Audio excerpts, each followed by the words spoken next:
Hello everyone, I hope आप सभी ठीक होंगे, अच्छे से पढ़ाई कर रहे होंगे। और आज हम जुड़े हैं हमारी प्लेसेस इन न्यूज़ को कंटिन्यू करने के लिए। और प्लेसेस इन न्यूज़ में आज हम कौन सा कॉन्टिनेंट करेंगे? अफ्रीका। ठीक है। अफ्रीका मोस्ट प्रोबेबली आप लोगों ने देख लिया होगा, आप लोगों को पता होगा। मैपिंग सेक्शन मैंने ऑलरेडी पढ़ा रखा है। नहीं देखा है तो आपको प्लेलिस्ट में जाना है, मैपिंग के अंदर जाइए और मैपिंग के अंदर जा करके फिर आप अफ्रीका वाले हिस्से को देख सकते हैं। ठीक है। यहाँ पर आप देख सकते हैं कि जो क्वेश्चंस ज़्यादातर पूछे जाते हैं वो कहाँ से पूछे जाते हैं। तो ये वाला सेक्शन है ना, ये जो किनारे में आपको दिख रहा है ना। एक तो ये सेक्शन बहुत इंपॉर्टेंट है जहाँ से क्वेश्चंस पास्ट में भी पूछे गए हैं। और दूसरा आप ये देखिए कि जहाँ से आपका इक्वेटर वगैरह निकल रही है, यहाँ से इस तरीके के क्वेश्चंस भी पूछे जाते हैं, क्योंकि ये एक ऐसा कॉन्टिनेंट है जहाँ से इक्वेटर, ट्रॉपिक ऑफ कैंसर और कैप्रिकॉन तीनों हैं जो वो पास होती हैं। ठीक है। तो उस पॉइंट ऑफ व्यू से भी ये इंपॉर्टेंट हो जाता है। बाकी अगर कुछ चर्चा में रहा है, जैसे इस बार आप देखेंगे तो सेरे लियोन है जो वो चर्चा में रहा है, तो वहाँ से क्वेश्चन है जो वो आने के चांसेस हैं। सूडान चर्चा में रहा है तो वहाँ से आने के चांसेस हैं। ठीक है। इसके अलावा ये गल्फ जो आपका हॉर्न ऑफ अफ्रीका है, यहाँ से आने के चांसेस हैं। ठीक है। तो ये पोर्शन जो चर्चा में है वो आपको पता होने चाहिए। बाकी ये मैप एक बार पहले देख करके समझ लीजिएगा, तभी आप मैपिंग वाले सेक्शन को समझ पाएंगे। क्योंकि जो क्वेश्चन आएगा वो कैसा आएगा? वो ऐसा आएगा जो आप पास्ट में देख सकते हैं, जो कि चारों तरफ से, मतलब सिर्फ करंट का नहीं होगा, करंट भी हो सकता है, साथ में मैपिंग भी उसके साथ मिक्स करके होगा। इसलिए इस सीरीज में हम क्या कर रहे हैं, मैपिंग, करंट और जो न्यूज़ है ना, वो भी मैं आपको यहाँ पर दिखा देता हूँ। ठीक है। जैसे कि ये पास्ट के कुछ क्वेश्चंस आपके सामने यहाँ पर हैं, तो जो पूछे गए हैं, तो यानी कि यहाँ से क्वेश्चन है जो वो पूछे जाते हैं। ठीक है। चलिए न्यूज़ देख लीजिए। 27 दिसंबर की न्यूज़ है। Israel became the first country to formally recognise the Somaliland an independent state. देखो यहाँ पर सोमाली लैंड है। सोमाली लैंड को ये देख पा रहे हैं आप इस जगह पर, है ना। ये आपका इथोपिया है और ये आप इधर, ठीक है। तो ये जिबूती और ये इथोपिया के ऊपर इस तरफ आप देखेंगे तो ये वाला जो सेक्शन है इसको क्या है, सोमाली लैंड। ठीक है। सोमाली लैंड है जो वो माना है किसने? इजराइल ने। तो इजराइल है जो वो पहला देश बन गया है जिसने सोमाली लैंड को एक इंडिपेंडेंट स्टेट घोषित कर दिया है। ठीक है। तो सबसे पहले सवाल उठता है कि सर ये किस जगह के बारे में बात कर रहे हैं? हम बात कर रहे हैं हॉर्न ऑफ अफ्रीका पे। हॉर्न ऑफ अफ्रीका की बात करें तो इसके अगर बॉर्डर देखेंगे तो जिबूती के साथ है, इसके अलावा इथोपिया के साथ है। ठीक है। इथोपिया के साथ है, इसके अलावा सोमालिया और प्यूंटलैंड के साथ। ठीक है। प्यूंटलैंड के साथ है और गल्फ ऑफ एडन के साथ इसकी कोस्ट लाइन मैच कर रही है। ठीक। तो इसकी अगर आप देखेंगे तो ये आपका पुंटलैंड हो जाता है, ये आपका इथोपिया हो जाता है, इधर ये आपका गल्फ ऑफ एडन है, ये आपका जिबूती है। ठीक है। और ये वाला हिस्सा बेसिकली क्या है, सोमालिया वाला पार्ट है। ठीक है। तो सोमालिया वाला पार्ट है जो उसके साथ भी इसका बॉर्डर टच करता है। ठीक है। तो इतना आपको यहाँ पर याद रखना है। तो वैसे हॉर्न ऑफ अफ्रीका के लिए क्या कोड बनाया था हमने? Seed, SEED। ठीक है। ये याद रखिए। एस से सोमालिया, ई से इथोपिया, ई से एरिट्रिया और डी से जिबूती। ठीक है। डी से जिबूती। तो ये एरिट्रिया वाला जो पार्ट है ये रहा। ठीक है। ये ऊपर है। ठीक। तो ये सीड के लिए याद रखिएगा किसमें, ये आपका हॉर्न ऑफ अफ्रीका अगर पूछा है तो क्या, तो उसी में सोमालीलैंड। अगर मैं बड़े वाले मैप में आपको दिखाऊं, बड़े वाले मैप में दिखाऊं तो इस जगह पर आप देखिए, है ना। ये जो छोटा सा जगह यहाँ पर ये दिख रहा है, ये वाला जो छोटा सा जगह दिख रहा है आपको, इस जगह पर आप देखेंगे क्या, सोमालीलैंड किसने घोषित किया है इसको? पहला पहला इंडिपेंडेंट कंट्री इजराइल ने। इसलिए चर्चा का विषय रहा है, याद रखिएगा। इसके अलावा जैसा मैंने आपको बताया कि सेरे लियोन है जो वो इस बार चर्चा में रहा। सेरे लियोन क्यों चर्चा में रहा? क्योंकि आप जानते हैं कि सर क्लाइमेट चेंज एक बहुत बड़ा मुद्दा है। और क्लाइमेट चेंज की वजह से, क्योंकि कार्बन एमिशन ज़्यादा हो रहा है और कार्बन एमिशन के ज़्यादा होने के कारण हीट है जो वो बढ़ रही है, तो ग्लोबल वार्मिंग बढ़ रही है।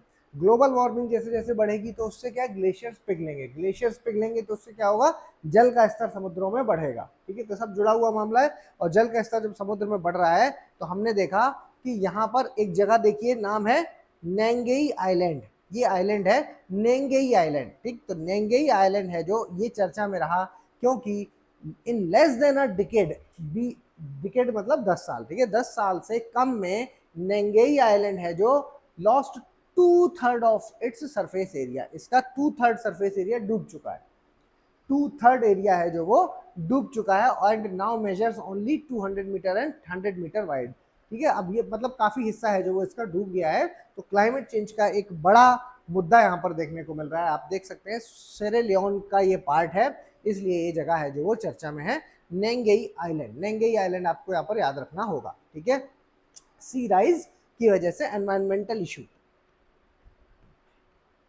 ठीक है, स्पेशली कहें तो क्लाइमेट चेंज, और क्लाइमेट चेंज में भी अगर कहें तो ग्लोबल वार्मिंग की वजह से क्या है, वैश्विक तापन के कारण टेम्परेचर राइज, और जिसकी वजह से ओशन का जो वाटर लेवल है वो राइज हो रहा है, और नेंगेई है जो वो डूब गया है, 2/3 डूब गया है। ठीक है, at least 6,000 killed over 3 days during the RSF attack on Sudan al phasor.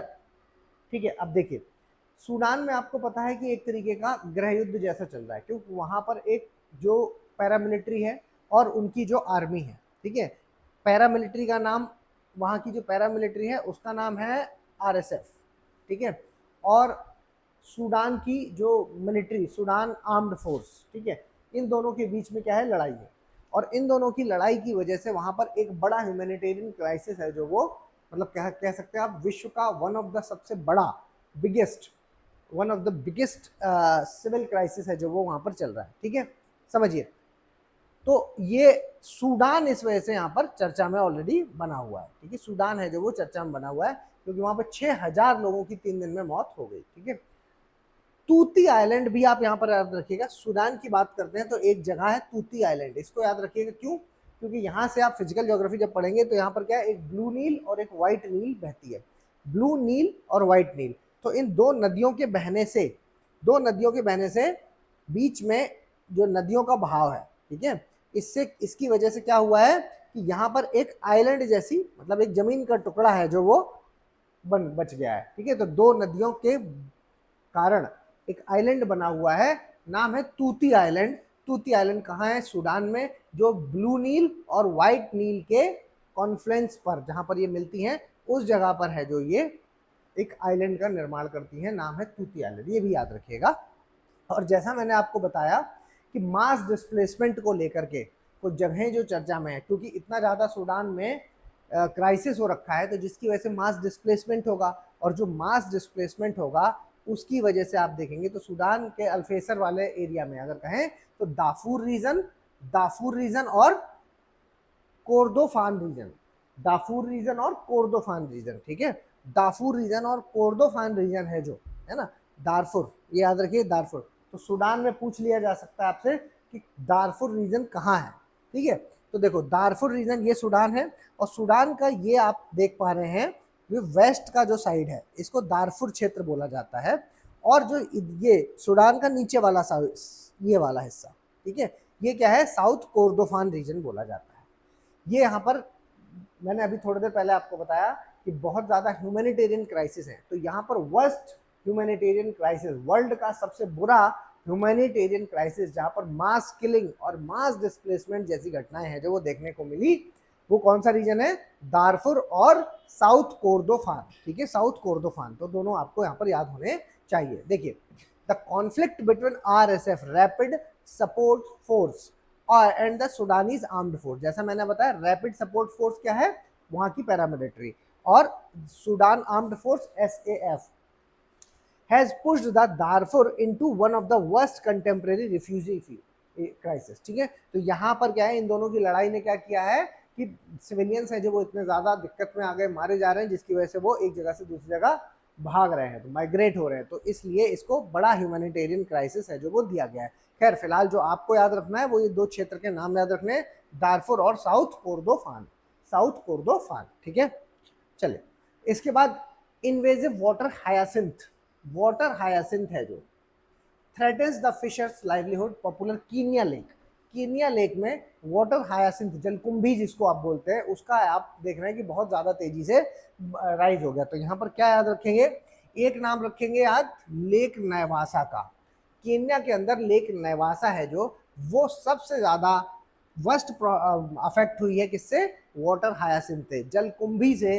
वो बहुत ज़्यादा जलकुंभियाँ वहाँ पर आगे आप समझ पा रहे होंगे इसकी वजह से क्या है, वाटर हायासिंथ जलकुंभियाँ वगैरह हो जब बहुत ज़्यादा एक्सट्रीम हो जाती हैं तो it will give rise to eutrophication also, ठीक है। तो ये भी आप समझ पा रहे होंगे। तो लेक नायवासा आपको यहाँ पर याद रखना होगा, पहली बात। दूसरी बात आप जो यहाँ पर रखेंगे, disrupt the ecosystem by depleting oxygen, blocking waterways and promoting the mosquito breeding, ठीक है। जैसा मैंने आपको कहा कि पानी के ऊपर जब जलकुंभियां इतनी ज्यादा डेवलप हो जाएंगी तो जिसकी वजह से क्या होगा कि नीचे है जो वो सनलाइट नहीं पहुंच पाएगी, और नीचे अगर सनलाइट नहीं पहुंच पाएगी तो अंदर है जो ऑक्सीजन की कमी हो जाएगी, और जब ऑक्सीजन की कमी नीचे हो जाएगी तो अंदर जीव जंतु है जो सफोकेशन से मर जाएंगे, और पानी है जो वो टॉक्सिक हो जाएगा। तो इस प्रोसेस को हम हार्मफुल एल्गल ब्लूम भी कह देते हैं, हार्मफुल एल्गल ब्लूम भी कह देते हैं, ठीक है। और यहाँ पर ये मॉस्किटो ब्रीडिंग वगैरह ये सब शुरू हो जाएगी, ठीक है। तो एक नाम याद रखना है आपको, लेक नायवासा का। इसके अलावा shallow fresh water lake designated as Ramsar site, तो ये भी याद रखिएगा कि जो लेक नायवासा है ये एक रामसर साइट है, एक रामसर साइट है। वाटर हायासिंथ के बारे में समझ लीजिए। वाटर हायासिंथ क्या है? एक वाटर हायासिंथ जिसको जलकुंभी कह रहे हैं, एक एक्वेटिक प्लांट है, पानी में पैदा होने वाला प्लांट है। फ्लोटिंग लीव्स जिसकी पत्तियां बहती हैं, विद स्पॉन्जी स्टेम्स होती है ना, वो स्पॉन्जी स्टेम होती है। ब्यूटीफुल पर्पल फ्लावर होते हैं इसके, ठीक है। तो एक्वेटिक प्लांट है, इसके बारे में याद रखिए। और ये कहाँ का है? ये साउथ अमेरिका का नेटिव है, नेटिव है ना। घर कहाँ है इसका? साउथ अमेरिका का माना जाता है। कौन? वाटर हायासिंथ, ठीक है, वाटर हायासिंथ, लेक नायवासा। तो देखो मैप में देख लो, मैप में थोड़ा सा देख लीजिए, यहाँ पर बहुत सारे कुछ है, तो मैं कुछ कुछ नाम बता देता हूँ। सबसे पहले तो हम लेक नायवासा को ही देख लेते हैं। तो लेक नायवासा तो बेटा ये रही है ना, लेक नायवासा कहाँ पर है? केन्या के अंदर, केन्या के अंदर लेक नायवासा। इसके अलावा दूसरी ये माउंट केन्या भी याद रखिए, इस जगह पर है माउंट केन्या, ठीक है। यहाँ पर आपका नैरोबी है, नैरोबी है। यहाँ पर सोरा प्लेन है, सोरा प्लेन, सोरा प्लेन, ये भी चर्चा रहते हैं। और ये याद रखिएगा लेक नकुरू, लेक नकुरू भी इसके लिए एक इम्पोर्टेंट है। तो लेक नायवासा के ऊपर लेक नकुरू भी है, और जस्ट ऊपर अगर हम देखेंगे तो लेक एलिमेंट्रेटा, ठीक है, एलिमेंट्रेटा है जो, वो भी इसी के जस्ट ऊपर पाई जाती है। तो खैर दो आप याद रखिए कम से कम, लेक नायवासा और लेक नकुरू, ठीक है, दोनों का नाम आप याद रखिएगा, ठीक है। और ये किस लिए चर्चा में विषय है? क्योंकि यहाँ पर वाटर हायासिंथ है जो, उसका डेवलपमेंट बहुत ज्यादा हो गया है। आगे बात करते हैं। देखो इस समय हमने यहाँ पर क्या देखा कि बहुत सारे वोल्केनिक इरप्शंस हैं जो वो हमारे एशिया वाले पार्ट में, अफ्रीका वाले पार्ट में, या यूरोप वाले पार्ट में भी देखने को मिले हैं, ठीक है। तो उसी लिहाज से अगर कहें तो वोल्केनिक इन इथोपिया वाले हिस्से में वोल्केनिक इरप्शन हुआ, जिसकी वजह से बहुत भारी मात्रा में मीथेन गैस निकली थी, और ये चर्चा में आ गया था, यूथोपियन वोल्केनोस, ठीक है। तो वोल्केनो के देखो आपको पता है कि जब भी कोई वोल्केनो इरप्शन होता है तो तीन पहचान होती है, क्या? एक ऐश, एक गैस, और एक पायरोक्लास्टिक डेब्रीज, ठीक है। पायरोक्लास्टिक डेब्रीज, ऐश और गैस। तो जब गैस की बात करें तो मेनली कौन सी गैस? मेनली सल्फर डाइऑक्साइड और कार्बन डाइऑक्साइड, ठीक है। तो carbon dioxide, sulphur dioxide, nitrous oxide, ये सारी जो गैसेस हैं ये अंदर से बाहर आती हैं, ठीक है। तो ये इंपॉर्टेंट गैसेस हो जाती हैं। इस समय अगर कहें तो मीथेन गैस की वजह से ये काफी चर्चा में रहा, यूथोपिया का वोल्केनो। मीथेन गैस जो आई, volcanic activity typically emit the carbon dioxide और सल्फर डाइऑक्साइड। जब भी कोई वोल्केनिक एक्टिविटी होती है तो कार्बन डाइऑक्साइड और सल्फर डाइऑक्साइड का निकलना एक स्वाभाविक सी बात है। इसके अलावा इस वाले एमिशन ने क्या रिलीज किया है? मीथेन गैस को रिलीज किया है। कितना रिलीज किया है? 28 times more effective at trapping heat than carbon dioxide, ठीक है, 28 गुना ज्यादा।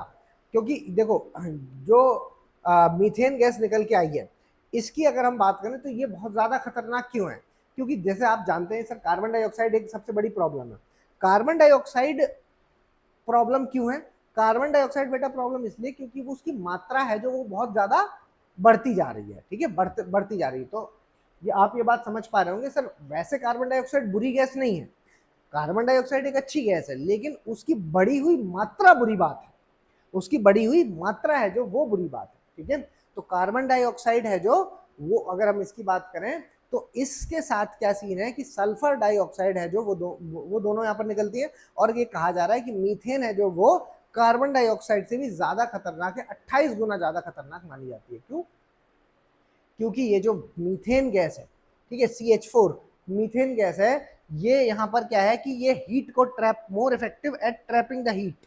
कार्बन डाइऑक्साइड जितना हीट ट्रैप करती है, इसकी मात्रा कम है, लेकिन अगर ये ज्यादा हो गई एनवायरनमेंट में तो जितना कार्बन डाइऑक्साइड बुरी इसीलिए मानी जाती है क्योंकि हीट ट्रैप बहुत कर लेती है, लेकिन कह रहे हैं कि मीथेन उससे 28 गुना ज्यादा कर लेती है।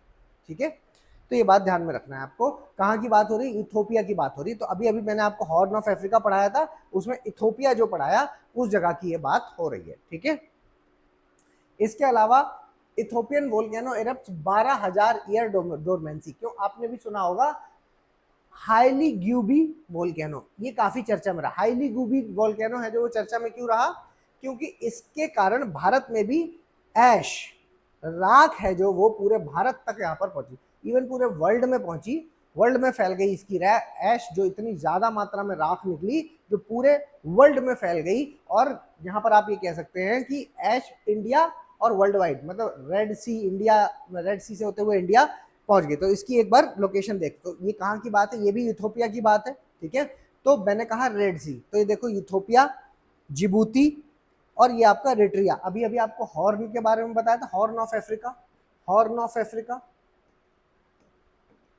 और हॉर्न ऑफ अफ्रीका में कौन है, सीड है, सोमालिया, इथोपिया, एरिट्रिया और जिबूती।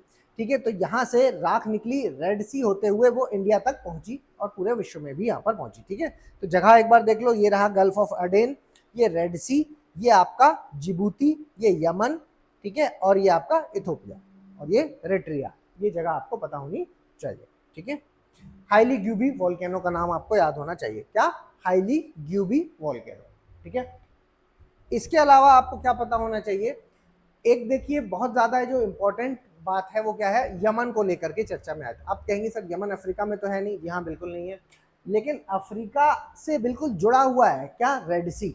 ये अभी अभी मैंने आपको यहाँ पर बताया, ये रहा आपका हॉर्न ऑफ अफ्रीका।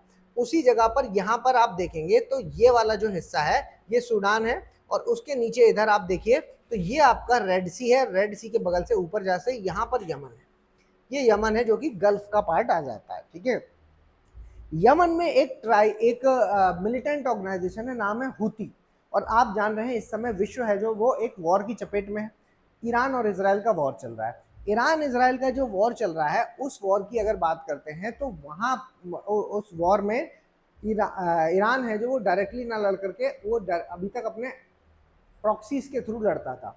तो प्रॉक्सीज में से एक प्रॉक्सी है जिसका नाम है हूती। अब ये जो हूती है बेटा, ये इसके पास क्या पकड़ है, इसके पास है इस जगह को ब्लॉकेज करने का, क्योंकि यहाँ पर ये पावरफुल है, और अगर उसने रेड सी का रास्ता बंद कर दिया तो यहाँ से हमारे लिए जो मेजर ट्रेडिंग रूट है वो यही दोनों है, एक ये वाला और एक ये वाला।